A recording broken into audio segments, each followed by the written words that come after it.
Good evening, everyone, and welcome to the PEO's 2024 Council Election All-Candidate Meetings. My name is Marisa Sterling, PEO's president from 2020 to 2021, and I will be the moderator for tonight's discussion. You can turn on closed captions for tonight's discussion by locating the tab along the bottom menu of your Zoom screen and clicking on Captions. Tonight, we will hear from the candidates for the two-year term of Eastern Regional Councillor. There is one vacant position to be elected by all qualified PEO members who live in the Eastern region of Ontario. The two candidates for this position, in the order drawn just before this meeting, are Chantal Chiddle and Tim Kirkby. This meeting with the candidates via webcast is intended to help voters learn more about the candidates and the PEO issues to inform their vote.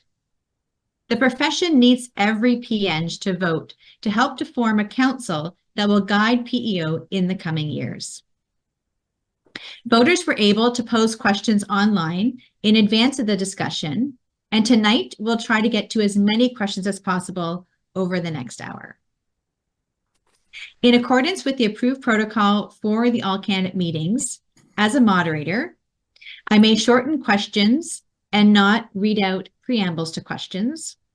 I may select any question, not necessarily the highest ranked question.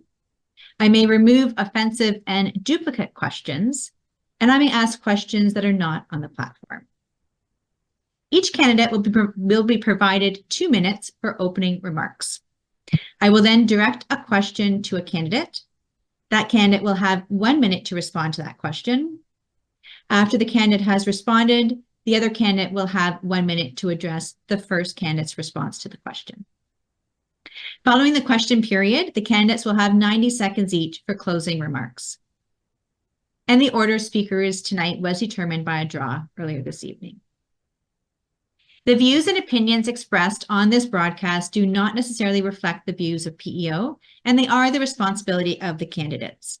No fact-checking of statements by candidates made tonight will be performed. So, without further delay, let's get started with the opening remarks. The first candidate for Eastern Regional Council is Chantal Chiddle. Chantal, please, your opening remarks. Thank you, Marissa. Good evening, and thank you all for being here. I believe my years of service and varied career path have provided a sound basis for my council work. As a full-time working engineer, I am faced with the challenges and the impacts of a changing profession regularly. Through my working relationships with engineering firms, utility owners, private developers, construction associations, and the chapter system, I often engage in discussions with other professional engineers, engineering graduates, and employers about our profession and the regulation of our license holders. While previously on council as Eastern Regional Councillor, with 1 year as a vice president appointed and as 1 year as a councillor at large, I am proud to say that I was part of much needed change that include improvements to the licensing processes that moved to a competency-based assessment process and removing unnecessary barriers to potential applicants. I am fact-based and make decisions not with emotion, but with the protection of the public interest in mind. I am able to separate what is good for the profession and the public from my own or our own self-interests. With your help and vote, I hope to be on council to continue the forward progress, including focusing on a new and improved pre-license or postgraduate program in place of the EIT program, supporting the implementation of the Anti-Racism and Equity Code, fiscal accountability, including reporting on the real cost of council committees and meetings, continuous improvement analysis of our licensing system. Thank you for your consideration, and I hope to have your support. I can be reached through LinkedIn or email. Thank you. Thank you very much, Chantal. And now the second candidate for Eastern Regional Councillor is Tim Kirkby. Tim, please go ahead with your opening remarks. Thank you. I have 2 minutes for you to understand who I am, to understand who the person is that's sitting in front of you. When you meet someone, sometimes it's very difficult to know what they carry, who they are, what they represent. I have a huge background, and within 2 minutes, I cannot describe it all. So what I'm going to do is just focus on PEO. I'm the current Eastern Region Senior Councillor, and I'm offering my passion, my energy, my willingness to represent you, to work with you for another 2 years on council. In November of this year, 23, I was awarded a 30-year PIN certificate for volunteering with PEO. As I began my volunteering with PEO when my license was presented to me.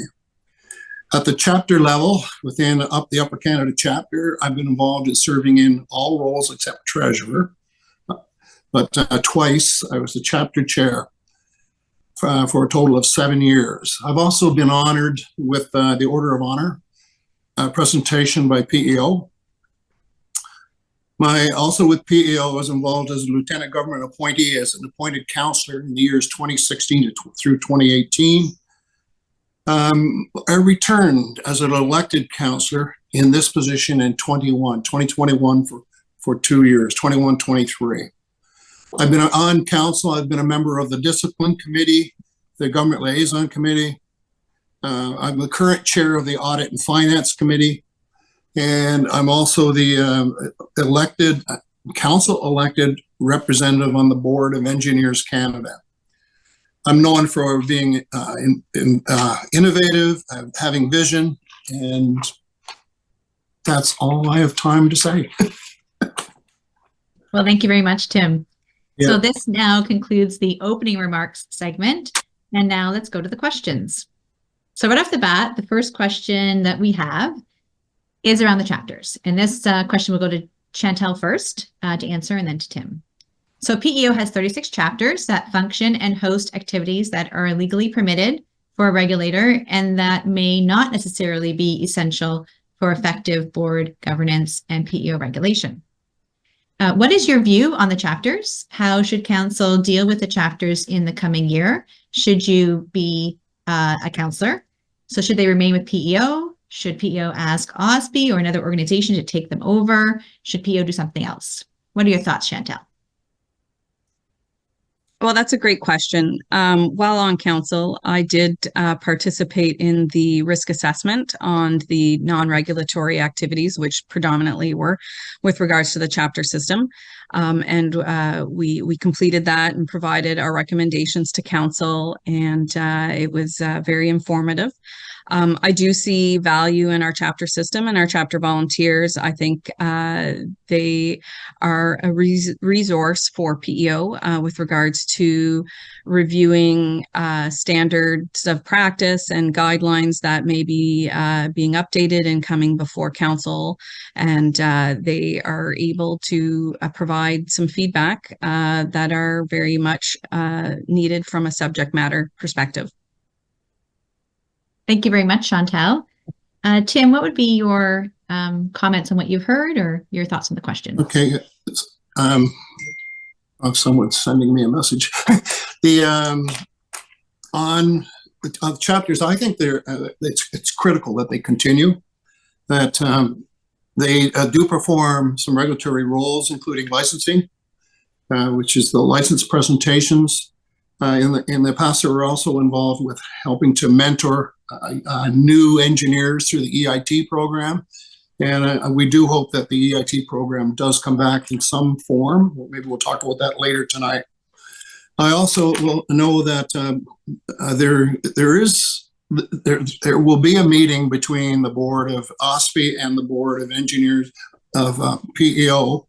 I think it's January 16th in Toronto, and I'll be there. And both boards are going to be discussing ways that we could work together to cooperate, to move this whole question forward in a good way. Good, thank you very much. So you've mentioned about an upcoming meeting. And so the next question is going to go for Tim first. And it is, What do you see as your role as a councillor that is a member of the board of directors, what's called the PEO Council? So in the fulfillment of PEO's core mandate, what do you see as your role as a councillor? My role as a councillor, as Eastern Regional Councillor on the board, is to work with the 7 chapters that are within Eastern Region and communicate with them and understand what their thoughts are. And what I will do then is bring that knowledge with me to the council meetings. And while at the council meetings, I try to work cooperatively and listen to all of the 26 councillors that are there, and work together in a very positive framework. And I'll have to say that in this past year at council, as a councillor, I thought that the mood on council changed dramatically. It was much more positive this year. And so that's what I see as my role, is to be an active councillor, and that's it. Okay. And Chantel, what are your thoughts on what you heard and on the question? Oh, for sure. Thank you. I think that as a council member, it is my job and our job as board members to oversee the regulation of our profession by setting the direction and control of our policy development and our regulatory changes.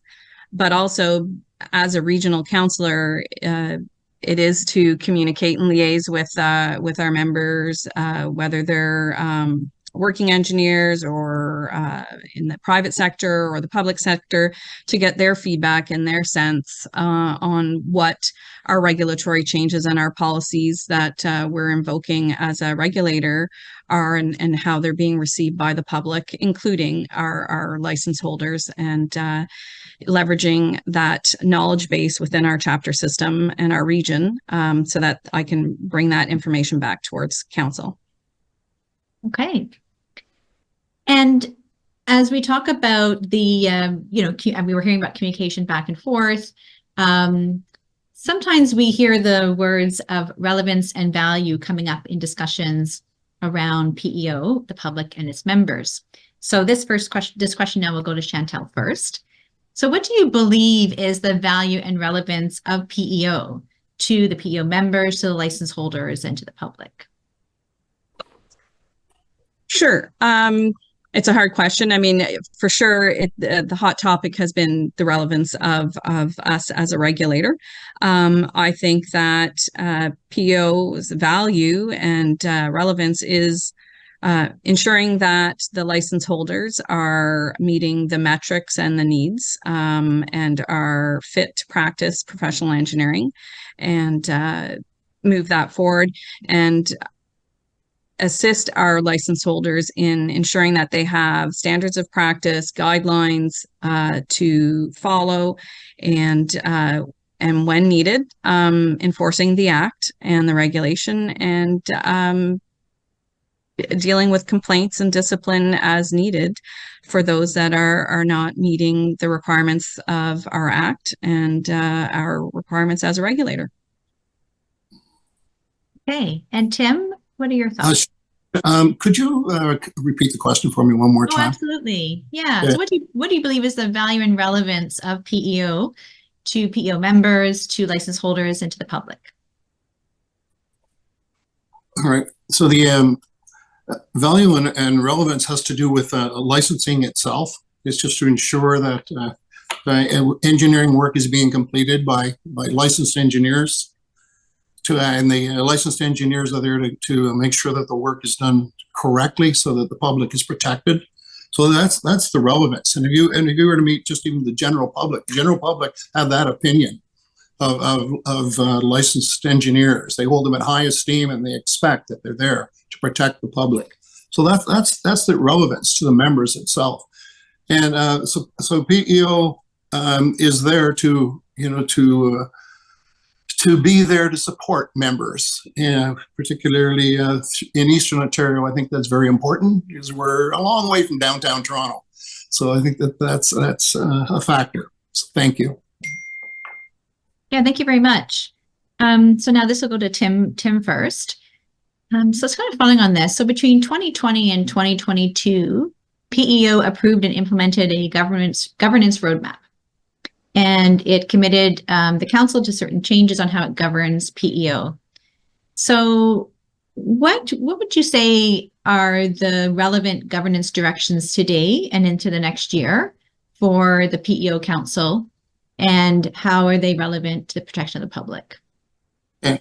there's within 1 minute, there's a few major factors that we could talk about. One has to do with FARPACTA and how that relates to how quickly the licensing process can be completed. As you know, it provides targets. It says that a license, when someone applies, that they should know within 6 months whether or not their registration has been completed. They're also to get a message within 10 days that says that their application has been accepted and not approved, but has been received. So that's just one. That's the biggest one. There also has something called PEAK, which is in place. Now, PEAK is important to do, but it's still, in a sense, in creation mode. There still are improvements needed with the PEAK program. So there you are, 1 minute. Thank you very much. And Chantal, what are your thoughts? Could you repeat the question, please? Oh, sure. Yes. So between 2020 and 2022, PEO approved and implemented a governance roadmap, and that committed council to certain changes on how it functions. And what would you say today are the relevant governance directions going into the next year for you as a councillor and for public protection? Excellent. Thank you for repeating the question. I just wanted to make sure I understood where we were going with that.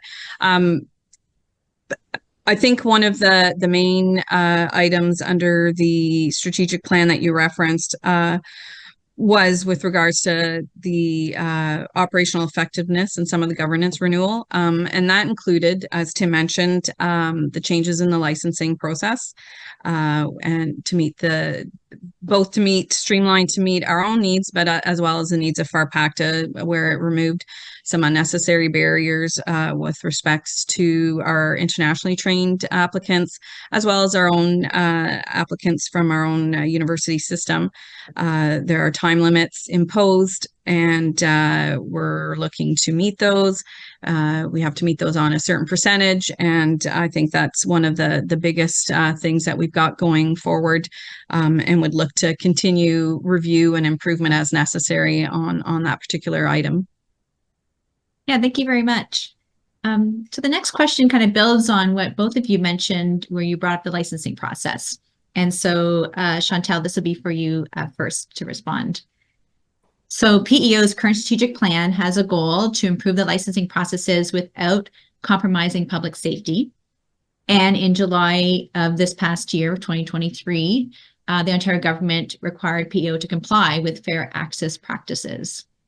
So some questions submitted for this meeting claim that the license review process has actually slowed down to beyond 12 months.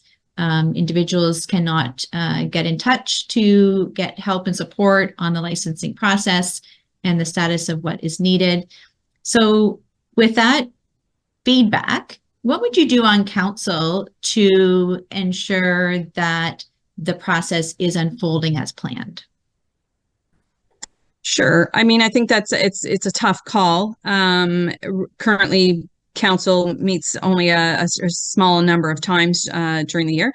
So waiting for council meetings to get updates from staff on operational items, such as understanding the metrics with regards to how long people are going through the queue, isn't appropriate. So perhaps as a council member and a council, I would look to encourage more regular reporting via our technological advances of these days and age of email, so that the council members are aware of whether or not we are meeting those requirements. And if we are seeing some pinch points, we can be prepared during committee meetings that are working on these items and these issues, so that we're prepared in advance, so that we're getting ahead of the game, so that we're not held to be slower down just waiting for our next meeting.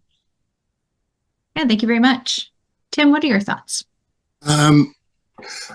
That's a great question, because I tend to be well known in the eastern region, and I have a number of licensed engineers who have buddies that are trying to get licensed, who have reached out to me to express some concern about the slowness of the process of proceeding with their applications. But What I'm aware of is that the changes were effective July 1st of 23. So it's been, what's it been, 6 months? Not quite 6 months yet. So I think we're in a learning phase right now. So I think the improvements will occur, but I think we have to expect a little bit of slowness at first.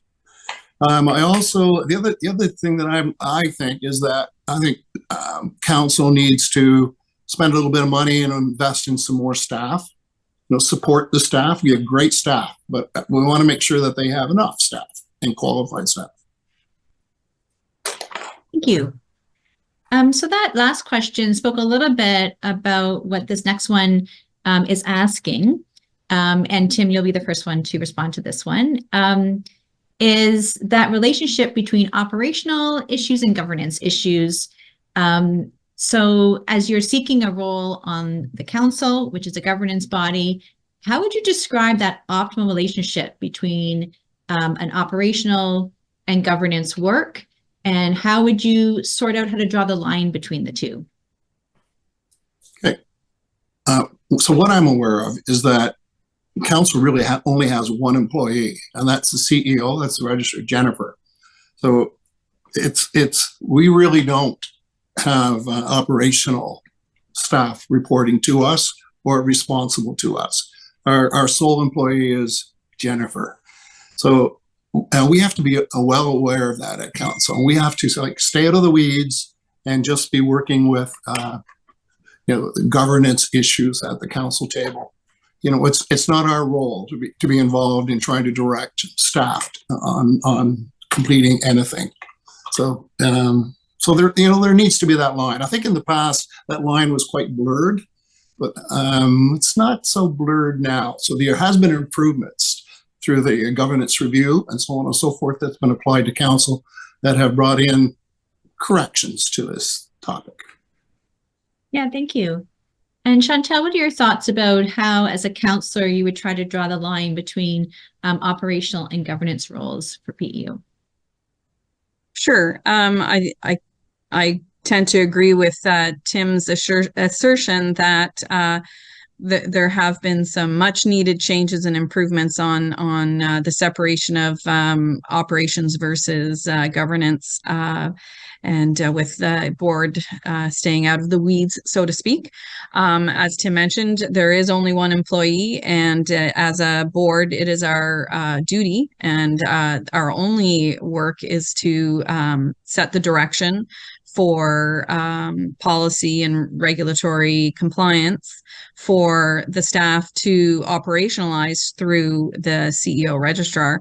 And we're there as a resource and an oversight committee, so to speak, to ensure that we are meeting our mandate as a regulator. And, we need to always be aware that we are not staff, and we are there for a high-level review.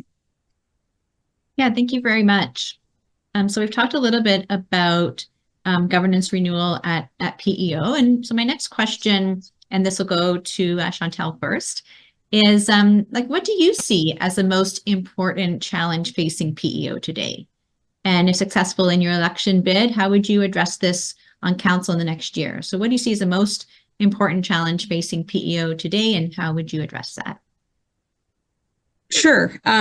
It's a big question. These 1-minute answers are really hard to get to it, but I think the most important challenge facing PEO is stasis and the inability to recognize that while we are very knowledgeable in our own fields of practice as professional engineers, we're not experts in anything and in everything, so to speak. And we do need to, as council members, entertain and listen to subject matter experts that cover the work and the items that we may not be as knowledgeable.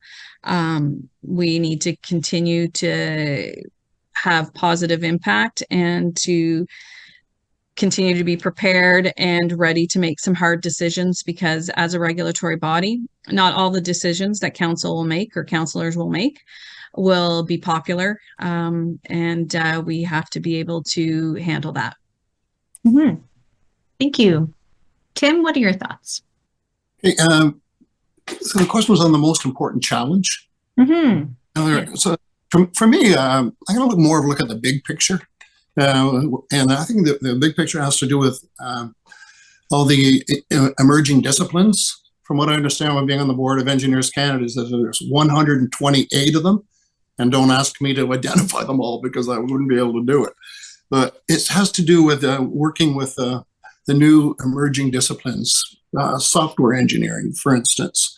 The other factor, way out there in the big picture, if we look at year 2050, we're looking at, before then, artificial intelligence and how that's going to affect the engineering work world, the engineering education.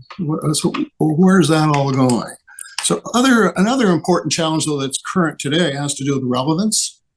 Does the employer find that it's relevant for a licensed engineer to be working for them? Maybe not. Yeah, thank you very much. So let's talk a little bit more about that. And so Tim, you'll be the first one to answer this question. So if we look at some of the issues that the public is thinking about today, they may be climate change, they may be artificial intelligence, like self-driving cars, for example, and the safety of that. What do you see as PEO's role in the protection of Ontarians, the engineering practice, and the public with issues such as climate change, artificial intelligence, or maybe something else that you're thinking about? What's PEO's role in these types of issues? And those types of issues is to listen, is to understand them, and to get involved. And it may mean involving something like setting a task force in a particular area. I think later we're going to be talking about the 30 by 30 program. So that's something as well that I'm going to have some thoughts to share on. So I think the PEO really, they're respected by the public, by the communities, and I think they really need to address some topics like climate change. I'm really not quite sure why council decided not to get involved in climate change.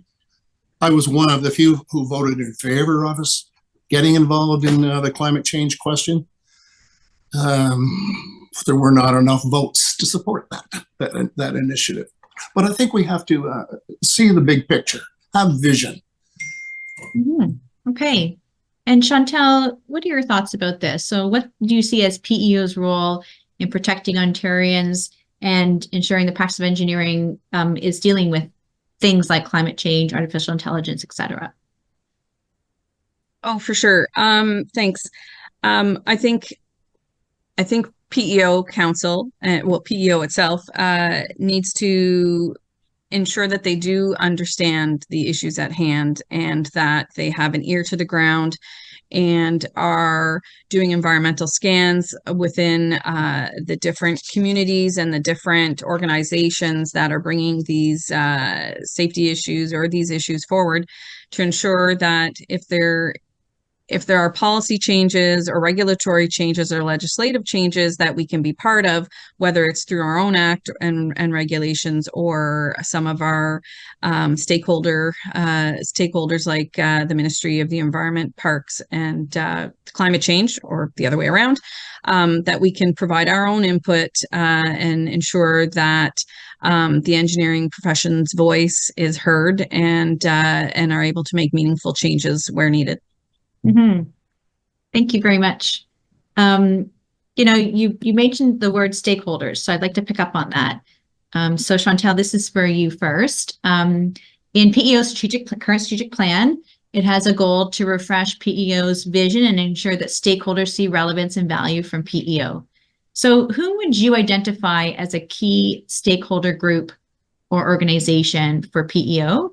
And what do you think meaningful engagement with that particular stakeholder would look like? It's really hard to just pinpoint one stakeholder because I think there are so many that are so important. When we look at our stakeholders, it's our own engineering professionals. It is the engineering practitioners and firms. It's the Ontario Society of Professional Engineers, legislative ministries, anyone that we engage in on a regular basis. And I think if effective communication or engagement with our stakeholders has to be targeted. The one-size-fits-all approach of the past for PEO has proven to not be very successful or work very effectively. One of our, our sister organizations, our ministries that we're interacting with have different needs and different concerns that are different from employers of engineers or engineering employees, or some of the other organizations like Consulting Engineers Ontario, or their new name, which I'm drawing a blank on, or Engineers Canada. Okay, thank you very much. And Tim, what are your thoughts? Okay, on stakeholders, PEO have many stakeholders, as Chantal was mentioning, but we need to be involved with stakeholders with the members and their thoughts on licensing and what's going on in their work worlds. We also need to be engaged with employers. We need to know what employers think relevant to having a licensed engineer on staff, whether or not that's important. So we also have to engage with the public. The other thing is through accreditation of engineering programs, we need to be involved with engineering schools and chapters in the federal government. With engineering schools, I saw something that was really great at Lakehead University, where they actually had an outreach PEO office right at that university. So within the eastern region, it'd be nice to have something like that at Queen's University, Carleton, University of Ottawa, wherever. So and then we'd be engaged with the stakeholders if we were to do that. Okay. So continuing on the discussion around stakeholders and the effective engagement, let's turn now, and this question will be for Tim first, let's turn now to some of the threats to self-regulating professions. So what do you see as the biggest threat to self-regulation as it pertains to PEO and the engineering profession? I think the biggest threat has to do with irrelevance. It's that the employer is not finding it or understanding that it's important to have licensed engineers. So I think it's a real threat to our employers to be employing engineers that are not licensed and assigning them engineering work, which is not something that should be done. But I find that as a threat. The other threat is the university graduates from the engineering programs today. I think the percentage is something like in the 40% range of graduates from engineering schools actually pursue an engineering license. So that's a threat. So then you get 60% of the graduating engineers not joining a regulatory body. So we need to address that. We need to educate the universities and the students that it's important to be licensed. Okay, thank you. And Chantal, what are your thoughts on the biggest threat to self-regulation as it pertains to PEO and the engineering profession? Sure. For me, I think one of the biggest threats is complacency and the unwillingness to change or recognize our own limitations, both as a regulator and as individual professional engineers. There are so many things that we can do when we take a holistic approach to the issues at hand, whether it's in our professional life or in the case of PEO as a volunteer and as a regulator. And that falls back into, as Tim was saying, the relevance of the license and where the value is from an employer to an employee or employee to an employer. And if as a regulator, we can't ensure that both the employer and employee understand the need and the benefits of having a licensed professional engineer working on problems and helping solve and provide solutions, we have some serious problems moving forward. Okay. So this next question will be Chantal for you first. And this was mentioned earlier in the meeting. So in 2021, PEO Council approved an anti-racism and equity code. And that included a next step to evaluate PEO's role in truth and reconciliation and report back at annual general meetings of PEO. So what do you think Council's accountabilities should be to the Truth and Reconciliation Commissions and the calls to action? Oh, for sure. I think it's an important initiative. I was on council when that initiative was brought forward with regards to the anti-racism and equity code. I think that PEO has to set some specific targets with dates and work with our ministries, mostly the Attorney General's office, to make sure that we are meeting those targets and have some checks and balances so that if we're not doing what we say, that we have to have a reason. I think that council and PEO can do so much more. They should be working with our sister stakeholders to see how we can leverage the voices that we're missing on council and at PEO to make sure that we are looking at it with a different lens. Okay, thank you very much. Tim, what are your thoughts? My thoughts are that council needs to be listening and understanding the subject of anti-racism and the equity code, and we should be. I would spend money and set a task force and have them work with this and have them suggest improvements to council and what could be done. So it's something that I fully support and would hope that we would do. I'm also going to suggest something that hasn't been done. I know that when I was on council in 2016 through 18, the LGAs, I thought the LGA appointments kind of addressed the need to address the racism void and on council as council members. When I look at the current council of LGAs, I don't really see that subject being addressed. So I'm going to suggest through the LGA appointments that we should really be trying to find some counselors that will help us address this issue. Okay. So we've been talking now about relevance and access to the profession. So, and I think you mentioned this earlier, Tim, so I'll start you off with this question. So nationally across Canada and all engineering regulators across Canada have adopted a goal by 2030 to have 30% of new licensees identify as women. And many of the regulators across the country have made great strides actually towards this goal. So PEO signed on to the goal as well, and there's 6 more years left. So if elected on council, how would you direct PEO's role in this goal for the remaining 6 years? Okay. This is something I fully support. And I've got to say that, so when I was on council, there was a council voted, which I voted for, to set a 30 by 30 task force, and we funded it. And I was really surprised that that later, what was it that task force was set down on 31st of December 2021.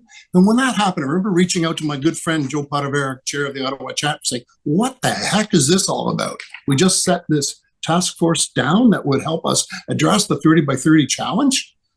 So I was really surprised to see that step down. And I'm looking forward to Chantel's answer, because Chantel, you seconded the motion to have it set and step down. So that's something that I fully support, and I think we need to spend some money on and get this problem solved.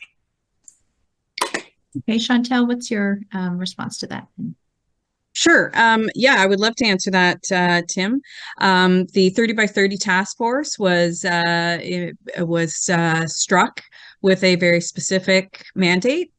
And when that mandate was complete and the work was done and the recommendations moved forward at council and programs were put in place, the recommendations did come forward to stand that particular committee down. With thanks, because they had completed the work that they were set out to do. It didn't mean that there was that initiative wasn't important, but it was something that one of the things we have to do as a regulator is when you strike task force with a mandate, once the mandate is complete, we move forward and look at the next steps. And I think some of the next steps are doing an evaluation, seeing where we are, and making more improvements and encourage additional changes. Okay, great. Thank you very much. So listen, another question that's come from the audience is actually about the loss of the EIT status. And I think that happened in the last year or year and a half. And so the question, we'll start first with, did I get it right? I'm going to Chantel now. Is that right? Okay, sorry. Sometimes I get mixed up. So, Chantel, so let's talk about the IT a little bit. So EIT, which is also known as Engineering Intern or Engineering Training Program. So what do you think of this PEO Council decision to cancel the EIT status? Are you concerned at all about future engineering graduates, their engagement in PEO, in gaining engineering experience and applying for a PEng license? What are your thoughts?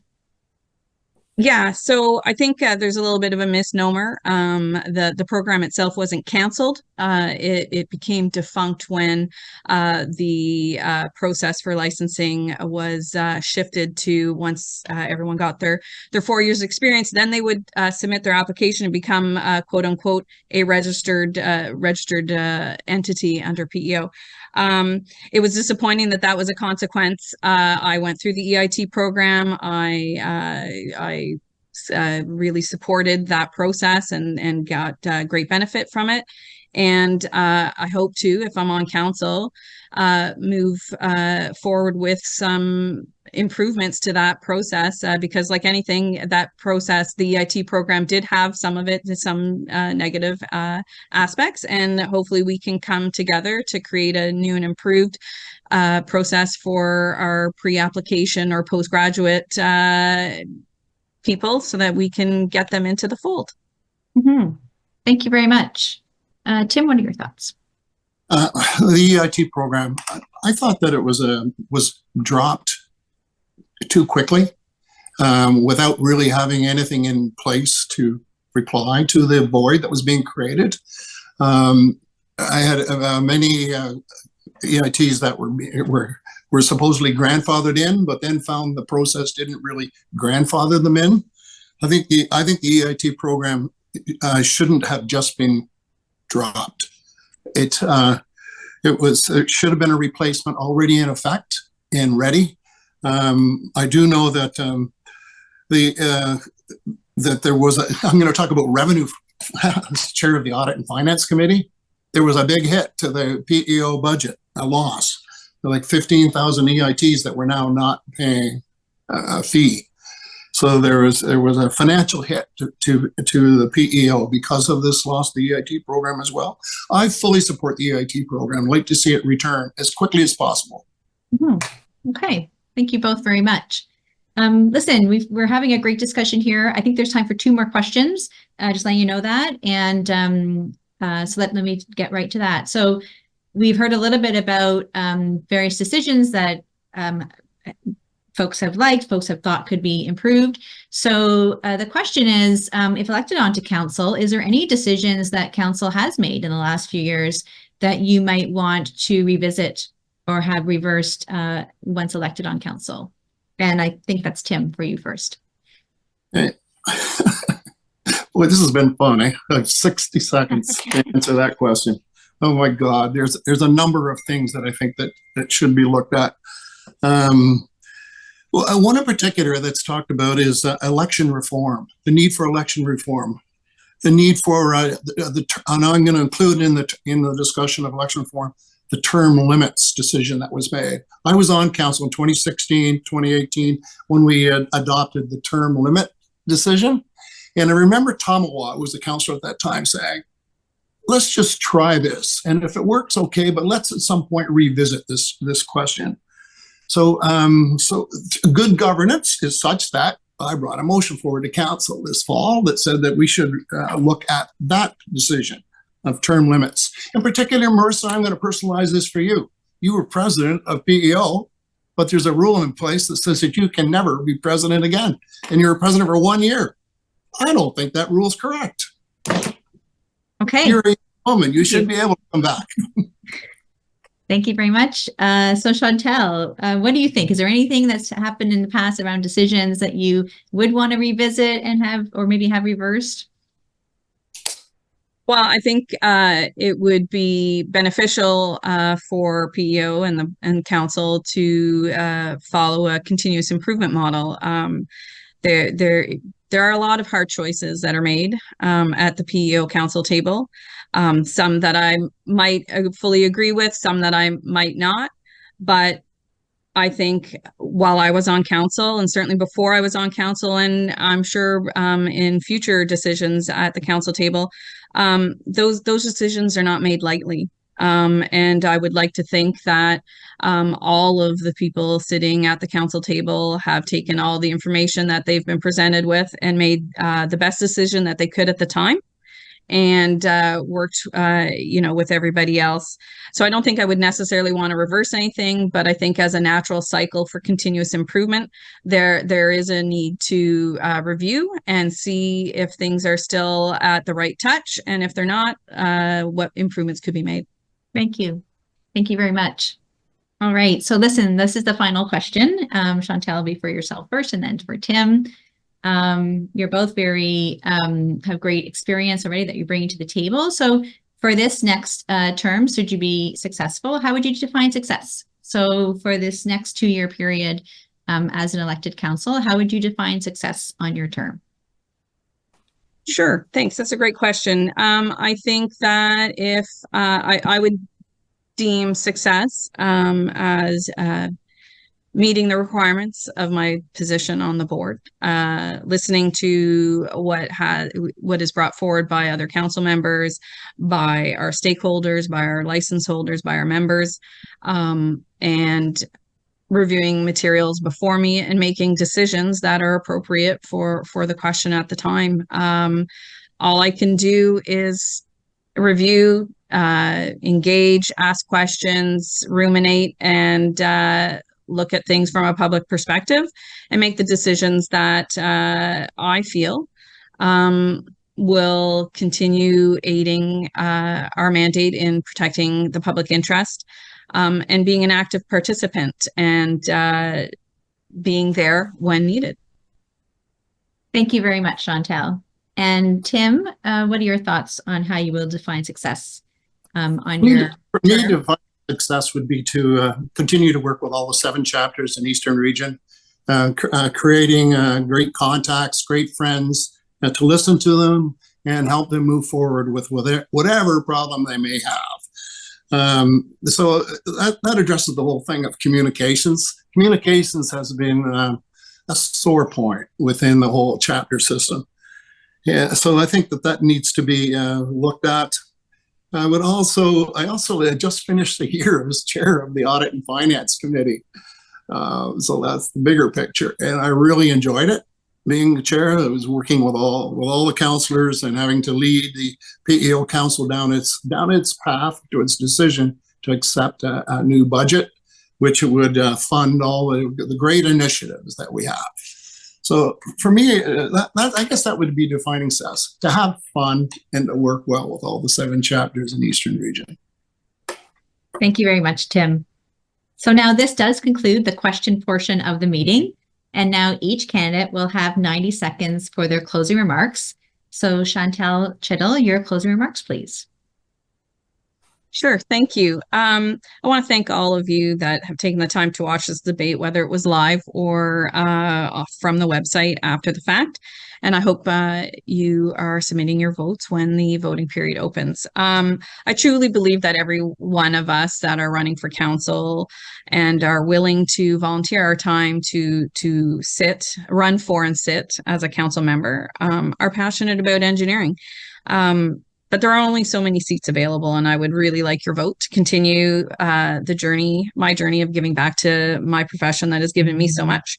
I'm a quick learner. I like to sift through large amounts of data and material, and I like to get to the nitty-gritty and help make some decisions. I'm a working engineer. I've been so for over 2 decades. And through my work, I get to liaise with many different professional engineers, EITs, graduates, ministerial departments, public and private sector companies. And I get to listen to their views and see what they're thinking. And I'm often able to use that knowledge base to leverage my time at council. So I am a very strong advocate for change and for continuous improvement. I've mentioned it several times tonight, and I hope to continue doing that on council as your Eastern Regional Representative. Thank you. Great. Thank you so much, Chantel. And now, Tim Kirkby, please your closing remarks. Is it 2 minutes or 1:30? It's 90 seconds, so 1.5 minutes. All right. Okay. All right. Thank you. Okay. So my closing remarks, vision. I'm often told that I have lots of vision. It's cute when Royden Fraser was recently setting a strategic planning viewing exercise. He was looking at naming it 20, I think it was 2030. And I said to Royden, that's not long enough out there. It's got to be 2050. So it's now 2050. So for me, I have visited the chapters. The chapters are all important to me. I have been visible within the chapters. I've been reachable. While attending different chapter meetings, I hear whispers, hey, this is the first time we've seen a regional councillor here. And so I brought a vision to the 7 chapters in the Eastern region that said that it's time for us not to just do same old same old, same old, same old. It's time for us to have a strategic planning think tank session. Well, with the help of the Thousand Island chapter in Brockville, who hosted the event, we did that in December. And we were really pleased to have Royden Fraser, the president, come in from Kitchener-Waterloo. We brought forward some ideas for that are going to be actioned on IT support for chapters, on communications. And we decided we want to do it again. We want to have another strategic planning session. So I guess I don't have any time left. I have so much more I could add. So I'll leave it at that. Thank you very much for everyone for participating tonight and listening. Thank you very much, Tim. Thank you. Yes. And so this does conclude tonight's discussion. And I would also like to thank the candidates for their participation. So Chantel Chittle and Tim Kirkby, and also those watching online for their interest in the governance of the engineering profession. And I hope that everyone found the meeting to be informative and to be worthwhile. And as a reminder, a recording of all meetings will be on the PEO's website for the duration of the election voting period. Thank you again, everyone, for your participation in the discussion. And remember that your profession matters, and so does your vote. Voting is quick and easy. You can vote online or by phone. Voting opens on Friday, January the 12th, and voting closes at 4 p.m. on Friday, February the 16th. All the information you need is on the website, www.peovote.ca. That's www.peovote.ca. And so please join us live later on tonight at 7 o'clock for the President-elect all candidate meetings, and have a good night.